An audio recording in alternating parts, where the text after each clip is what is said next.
ዛሬ ኢራን በመካከለኛው ምስራቅ ብቻ ሳይሆን በዓለም ደረጃ ግዙፍ የሚሳኤል አቅም ካላቸው ሀገራት ተርታ ትመደባለች። ነገር ግን ይህን ስኬት በአንድ ጀንበር የመጣ አይደለም። ከ40 ዓመታት በፊት ኢራን ሰማይ ላይ የሚወነጨፉ የጠላት ሚሳኤሎችን የምትመክትበት ቀርቶ መልሳ የምትተኩሰው አንድም ሚሳኤል አልነበራትም። የዛሬው ታሪካችን የሚያጠነጥነው የኢራን ሚሳኤል አባት ተብሎ የሚጠራውና ይህንን ህልም እውን ባደረገው ሰው በሐሰን ቴህራኒ ሞቃዳም ዙሪያ ነው። ይህ ሰው እንዴት ከባዶ ተነስቶ ኢራንን የሚሳኤል ባለቤት አደረጋት? ሚስጥሩ ምን ነበረ? አሁን ወደ ኢራን ሚሳኤል አባት እንጓዝ። ታሪካችን የሚጀምረው በ1980ዎቹ መጀመሪያ ነው። ኢራን በታሪኳ አይታው የማታውቀው የታሪክ ማዕበል ውስጥ ነበረች። አብዮቱ ገና ፈንድቶ አገሪቱ በውስጥ ትርምስ ላይ ሳለች የጎረቤቷ የኢራቅ መሪ ሳዳም ሁሴን አጋጣሚውን ተጠቀመ። ሰራዊቱን አዘዘ። ታንኮች ድንበር ጥሰው ገቡ። የኢራን ሰማይ በቦምብ አውሮፕላኖች ተጨናነቁ። ሳዳም ሁሴን አንድ ትልቅ ብልጫ ነበረው። ያ ብልጫ የጦር ሜዳ ውሎ ብቻ ሳይሆን የኢራናውያንን የልብ ትርታ የሚያቆም ነበረ። በወቅቱ ኃያሏ ሶቪየት ኅብረት ለሳዳም በረጅሙ የሚወነጨፍ ከተማን የሚያፈርስ ስኳድ ቢ ሚሳኤሎችን በብዛት ታስታጥቃት ነበረ።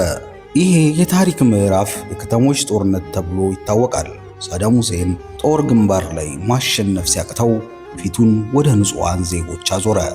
በቴህራን በኢስፋሃን እና በቁም ከተሞች ላይ የሚሳኤል ዝናብ ማዝነቡን ጀመረ። የቴህራን ነዋሪዎች ምሽቱን በሰላም ተኝተው በሌሊት በሚወርዱ የሚሳኤል ናዳ ሕይወታቸው ይቀጠፍ ጀመር። ከተማዋ በጭስና በደም ታጠረች። በዚህ መከራ መሃል ነበር አንድ ወጣት ብቅ ያለው። ስሙ ሐሰን ቴህራኒ ሞቃዳም ይባላል። በወቅቱ የሃያዎቹ መጀመሪያ ላይ የሚገኝ ብልህ፣ ቆራጥ የመድፍ ጦር መኮንን ነበረ። ሐሰን የከተሞቹን መፈራረስ፣ የንጹሃንን ለቅሶና የሀገሩን ባዶ እጅ መሆን ሲመለከት በውስጡ አንድ እሳተ ገሞራ ተቀሰቀሰ። ሐሰን ቴህራኒ ጦር ግንባር ላይ ሆኖ ወደ ሰማይ ይመለከታል። የኢራቅ ሚሳኤሎች በጭስ ጭራቸው ሰማዩን ቀደው ሲያልፉና በሀገሩ ምድር ላይ ሞትን ሲዘሩ ያያል። በዚህ ቅስፈት ሐሰን ቴህራኒ ለጓደኞቹ በቁጭት እንዲህ አላቸው።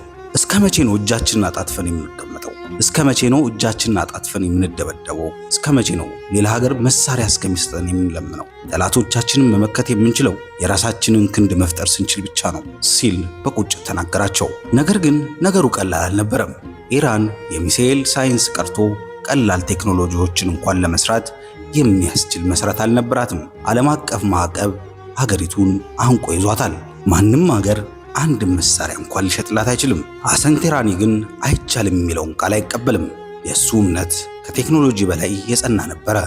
እሱ ዘንድ የነበረው ብቸኛው አማራጭ ከባዶ መነሳት ነበር። እንዴት ነው የምንጀምረው? ከየት ነው የምናመጣው? የሚሉ ጥያቄዎች ቢከብዱም ሐሰን ግን አንድ ቁልፍ አገኘ። ይህ ቁልፍ ኢራንን ወደ ሚሳኤል ኃይል የሚቀይር የሐሰን ቴህራኒ ስም በታሪክ መዝገብ ላይ በደማቅ ቀለም የሚጽፍ የመጀመሪያው እርምጃ ነበረ። ሐሰን ቴህራኒ ሞቃዳም ከባዶ ምድር ላይ ተነስቶ የዓለምን ሀያላን የሚያስደምም የሚሳኤል ኢንዱስትሪ ለመገንባት ጉዞውን የጀመረው በዚሁ የቁጭትና የመከራ ምሽት ነበረ። ቀጣይ እርምጃ ግን ማንም ያልገመተውና እጅግ አደገኛ ነበረ። ዓለም በኢራን ላይ ፊቷን ባዞረችበት በዛ አስከፊ ሰዓት ኢራን ብቸኛ አማራጭ ፍለጋ ወደ ሰሜን አፍሪካ ማተረች። በወቅቱ የሊቢያው መሪ የነበሩት መሐመድ ጋዳፊ ለኢራን ጥቃት ስኳድ ቢ ሚሳኤሎችን ለመስጠት ተስማሙ። ነገር ግን ስምምነቱ አንድ ትልቅ ሕግ ነበረው። መሐመድ ጋዳፊ ሚሳኤሉን ቢሰጡ ቴክኖሎጂውን ለኢራን አሳልፈው መስጠት አልፈለጉም። ስለዚህ እንዲህ አሉ፣ ሚሳኤሎቹን እንሰጣቸዋለን፣ ነገር ግን የሚተኩሱት የኛ ባለሙያዎች ብቻ ናቸው። እናንተ ሚሳኤሉን መንካት አትችሉም የሚል ስምምነት አቀረቡላቸው። ሐሰን ቴህራኒ ይህንን ሁኔታ ሲያይ ውስጡ በቁጭት ነደደ። የሀገሩን ሰማይ ለመከላከል በባዕድ አገር ሰዎች እጅ ላይ መውደቁን ውርደት ሆኖ ታየው። ሆኖም ግን ለጊዜው ታገሰ። ሊቢያውያኑ ሚሳኤሎቹን ሲለማመዱና ሲተኩሱ ሐሰን ቴህራኒና ጥቂት ታማኝ መሐንዲሶች ከሩቅ ሆኖ እያንዳንዱን እንቅስቃሴ በንቃት ይከታተሉ ነበረ። በዓይናቸው ይቃኙም ነበር፣ በልባቸውም ፎርሙላውን ይይዙት ነበረ። ብዙም ሳይቆይ ግን አስከፊ ነገር ተከሰተ። በኢራንና በሊቢያ መካከል የፖለቲካ አለመግባባት ተፈጠረ። ጋዳፊ ወዲያውኑ ትዕዛዝ አስተላለፉ። ባለሙያዎቹን በአስቸኳይ ሥራ አቁመው ይመለሱ ብለው አዘዙ። ሊቢያውያኑ ሲወጡ ግን እንዲሁ አልነበረም። ኢራናውያን ሚሳኤሎቹን እንዳይጠቀሙባቸው ወሳኝ የሆኑ ኤሌክትሮኒክስ ክፍሎችን ነቅለውና አበላሽተው ሄዱ። የኢራን ሰማይ በድጋሚ ባዶ ቀረ። ሳዳም ሁሴን ይህንን ሲሰማ በደስታ ጨፈረ። የኢራን መከላከያ እንደፈረሰ አመነ። ግን ሳዳም አንድ የዘነጋው ነገር ነበረ። እሱም የሐሰን ቴራኒን የፈጠራ አእምሮ ነበር። ሐሰን እና ጓደኞቹን ሰብስቦ እንዲህ አላቸው፣ ሊቢያውያኑ ሄደዋል፣ ግን ዕውቀቱን ይዘው መሄድ አልቻሉም። እነዚህን ብረት የለበሱ ሬሳዎች እኛ ራሳችን ሕያው እናደርጋቸዋለን ሲል በሆነ ተናገረ። እዚህ ጋር ነው የሪቨርስ ኢንጂነሪንግ ወይም የተሰራን ነገር ፈቶ ሚስጥሩን ማወቅ ድንቅ ጥበብ የተጀመረው። ሐሰንና ቡድኑ ሌቱን ሙሉ ሳይተኙ በሊቢያውያን የተበላሹትን ክፍሎች አንድ በአንድ መጠገን ጀመሩ። የትኛው ሽቦ ወዴት እንደሚሄድ፣ የትኛው ነዳጅ ከየትኛው ጋዝ ጋር እንደሚቀላቀል ማንም ሳይነግራቸው በራሳቸው ምርምር ደረሱበት። ይህ ሥራ ለአንድ አገር የሞትና የሽረት ጉዳይ ነበረ። ሐሰን ቴራኒ ግን በዚህ ብቻ አልቆመም። በራሳችን ብቻ መታገል ጊዜ ይፈጅብናል ብሎ ስላሰበ ወደ ሩቅ ምስራቅ ወደ ሰሜን ኮሪያ ጉዞ አደረገ። ሰሜን ኮሪያ በወቅቱ ከሶቪየት ያገኘቻቸው የሚሳኤል ቴክኖሎጂ ማሻሻያ ላይ ነበረች። ሐሰን በፒዮንግያንግ ቆይታው ሚሳኤል እንዴት እንደሚመረት፣ የሞተር ኃይል እንዴት እንደሚጨመርና ኢላማውን ሳይስት እንዴት እንደሚመታ ከፍተኛ ስልጠና ወሰደ። ከሰሜን ኮሪያ ጋር በሚስጥር የተደረገው ስምምነት ለኢራን ትልቅ በር ከፈተላት። ወደ ኢራን እንደተመለሰ ሐሰን ቴራኒ የመጀመሪያውን ተአምር አሳየ። ሊቢያውያን ያለኛ አይሰራም ብለው ትተውት የሄዱትን ሚሳኤል የሐሰን ቡድን ቀጣጥሎ ወደ ሰማይ አስወነጨፈው። ይህ በኢራን ታሪክ ውስጥ ትልቅ ድል ነበረ። ኢራን ለመጀመሪያ ጊዜ የባዕድ ሀገር ባለሙያ ሳያስፈልጋት ሚሳኤል መተኮስ እንደምትችል ለዓለም አሳየች። ይህ ግን የጉዞ መጀመሪያ እንጂ መጨረሻ አልነበረም። የሐሰን ቴራኒ ህልም ሚሳኤል መተኮስ ብቻ አልነበረም፣ የራሷን ሚሳኤል የምታመርት ሀያል የሆነች ኢራንን መፍጠር እንጂ።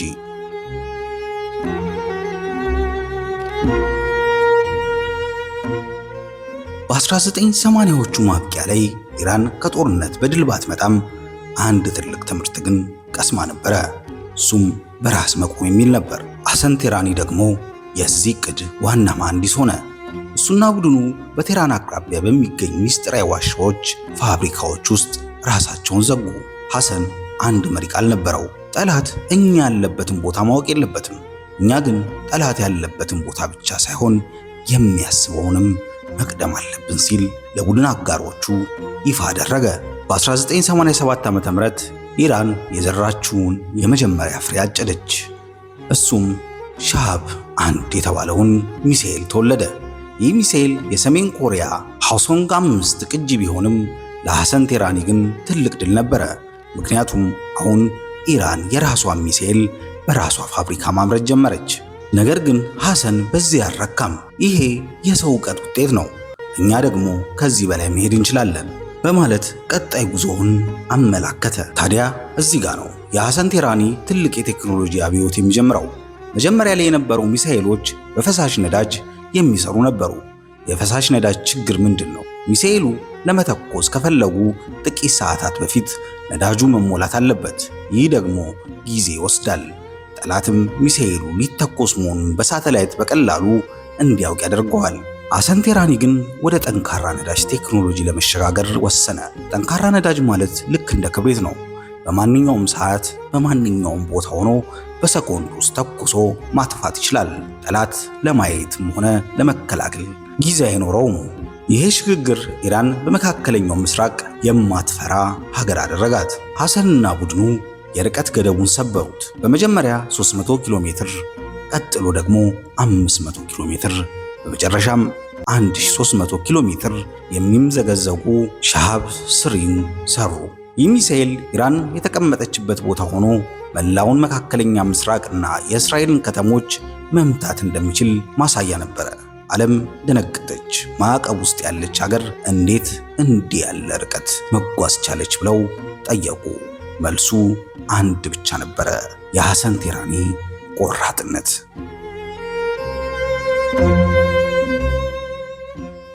ስኬቱ ግን እዚህ ላይ አላበቃም። ሐሰን ቴህራኒ የኢራን ሚሳኤል አክሊል የሆነውን ሰጂል የተባለውን ሚሳኤል ሰርቶ አጠናቀቀ።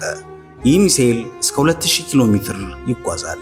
ይህ ማለት ኢራን አሁን አውሮፓ ደጃፍ ላይ መድረስ ትችላለች ማለት ነው። ሰጂል ባለ 2 ደረጃ ሞተር ያለው እጅግ ፈጣን ከመሆኑ የተነሳ በወቅቱ የነበሩ የአየር መከላከያ ስርዓቶች ሊያዩት እንኳን አይችሉም ነበር። ሐሰን ቴህራኒ የማይቻለውን በኢራን ምድር ላይ እውን አደረገው። ከሊቢያ የተለመነች አንድ ፍንጭ ዛሬ በሺዎች የሚቆጠሩ አሁን ዓለምን እያስጨነቁ ያሉ በርካታ ሚሳኤሎች ሆነው አደጉ። ሐሰን ቴህራኒ ስራውን የሰራው ለዝና አልነበረም። እሱ የሚሳኤል ቴክኖሎጂ የአገሪቱ የመከላከያ ጋሻ አድርጎ ነበር የገነባው። ነገር ግን ይህ ስኬት በጠላቶች ዘንድ ከፍተኛ ስጋትን ፈጠረ። ስሙ በምዕራባውያን የደህንነት ተቋማት የጥቁር መዝገብ ላይ ሰፈረ። ሐሰን ቴህራኒ ቀዳሚ የሚባል ስም ለኢራን የኩራት ምንጭ፣ ለጠላቶቹ ግን የራስ ምታት ሆነ። ብዙዎቹ ሐሰን ቴህራኒን የሚያውቁት በሚሳኤል ስራዎቹ ነው።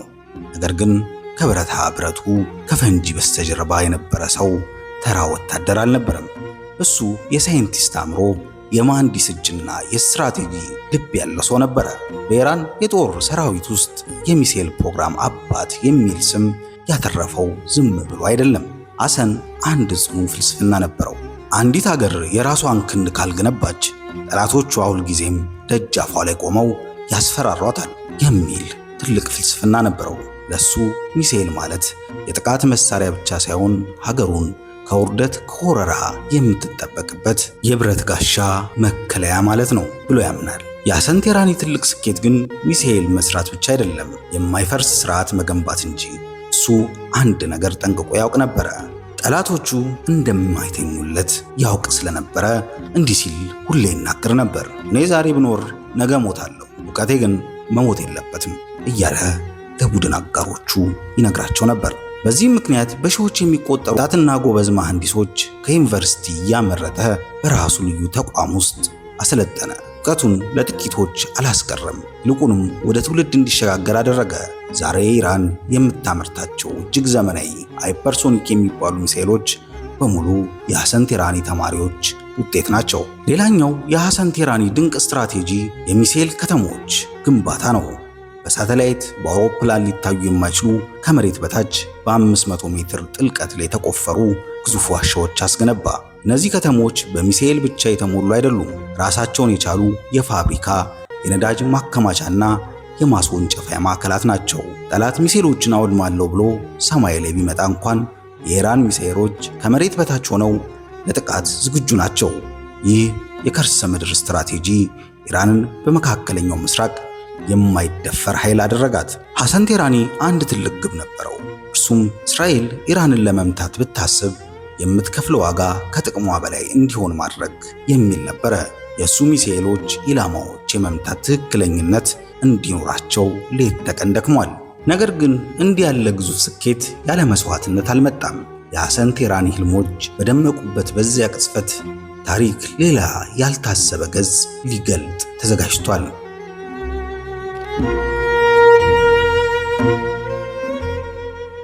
የሐሰን ቴህራኒ የመጨረሻ ቀን በሚስጥር የተከበበው ሰማዕትነት እንደ አውሮፓውያን አቆጣጠር ኖቬምበር 12 ቀን 2011 ዓ.ም ቅዳሜ ጠዋት ነበረ። በቴህራን ከተማ የሚገኙ ነዋሪዎች ሰላማዊ ቀናቸውን እየገፉ ሳለ ከከተማው 45 ኪሎ ሜትር ርቀት ላይ በሚገኘው ቤድጋኒ በተባለው ወታደራዊ የጦር ሰፈር ምድርን ያናወጠ ድምፅ ተሰማ። ፍንዳታው በጣም ኃይለኛ ከመሆኑ የተነሳ የቴህራን ሕንፃዎች ተንቀጠቀጡ፣ መስኮቶች ተሰባበሩ። ብዙዎች የመሬት መንቀጥቀጥ የመሰላቸውን የአደጋ ለካስ የኢራን ሚሳኤል ፕሮግራም ልብ የቆመበት ቅጽበት ነበረ። ፍንዳታው የተከሰተው አሚር አልሞማኒ በተባለው ሚስጥራዊ ሚሳኤል ማከማቻ እና የሙከራ ጣቢያ ውስጥ ነው።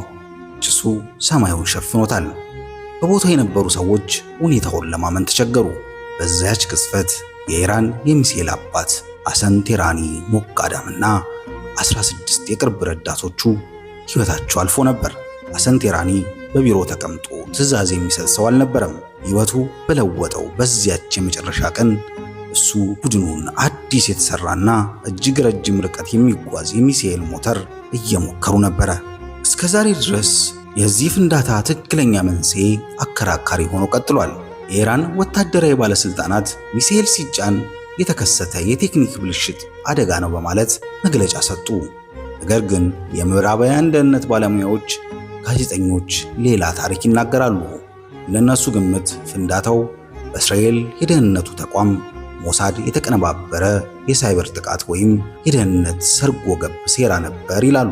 በወቅቱ እስራኤል የኢራንን የሚሳኤል ፕሮግራም ለማስተጓጎል ስቶክሲኔት የተባለ የኮምፒውተር ቫይረስ የተለያዩ ግድያዎች ትፈጽም ስለነበረ የሐሰን ቴራኒ ሞት ታቅዶ የተፈጸመ ጥቃት ነው የሚሉ ወገኖች ዛሬ ድረስ ይናገራሉ። የሆነ ሆኖና ሐሰን ቴራኒ ሞተ። ለኢራን ይህ ትልቅ ብሔራዊ ሐዘን ነበር። ሐሰን ቴራኒ ለ30 ዓመታት የለፋበትና ከባዶ ተነስቶ የገነባው የሚሳኤል ኢንዱስትሪ ለተተኪዎቹ ጥሎ አልፏል። ከሞተ በኋላ በተገኘው የኑዛዜ ደብዳቤ ላይ የሰፈረው ቃል ግን ዓለምን ያስገረመና የእሱን ጽኑ ዓላማ ያሳየ ነበረ። እንዲህ ሲል ጽፎ ነበር። በመቃብሬ ላይ እስራኤልን ለማጥፋት የጣረ ሰው የሚል ጽሑፍ አስፍሩልኝ ሲል ተናዞ ነበረ። ሐሰን ቴራኒ ሞቃዳም በአካል ቢለይም እሱ የጀመረው ሥራ ግን አልቆመም።